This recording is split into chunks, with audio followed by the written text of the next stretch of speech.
The state of the economy today is deeply worrying.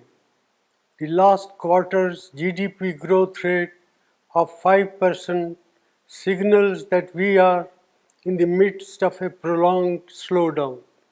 India has the potential to grow at a much faster rate, but all-round mismanagement by the Modi government has resulted in this slowdown. It is particularly distressing that the manufacturing sector's growth is tottering at 0.6%.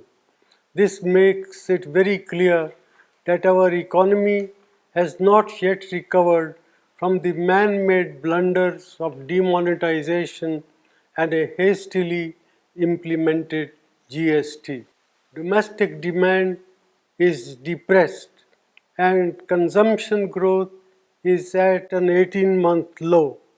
Nominal GDP growth is at 15 years low. There is a gaping hole in tax revenues. Tax buoyancy remains elusive as businessmen, small and big, are hounded and tax terrorism continues unabated. Investor sentiment are in doldrum. These are not the foundations for economic recovery. The Modi government's policies are resulted in massive jobless growth. More than 3.5 lakh jobs have been lost in the automobile sector alone.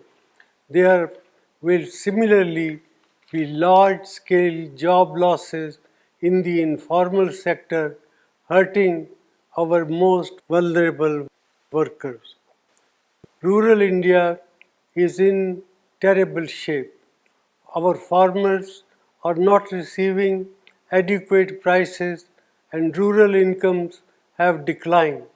The low inflation rate that the Modi government likes to showcase comes at the cost of our farmers and their income by inflicting misery on over 50% of India's population. Institutions are under attack and their autonomy is being eroded. The resilience of the Reserve Bank will be tested after its record transfer of rupees 1.76 lakh crores to the government, which claims that it does not have a plan on what it will do with this windfall. In addition, the credibility of India's data has come under question under this government. Budget announcements and rollbacks have shaken the confidence of international investors. India has not been able to increase the exports to take advantage of opportunities that have arisen in global trade due to geopolitical realignment. Such is the state of economic management under the Modi government. Our youth, our farmers and our farm workers, entrepreneurs and the marginalized sections deserve better.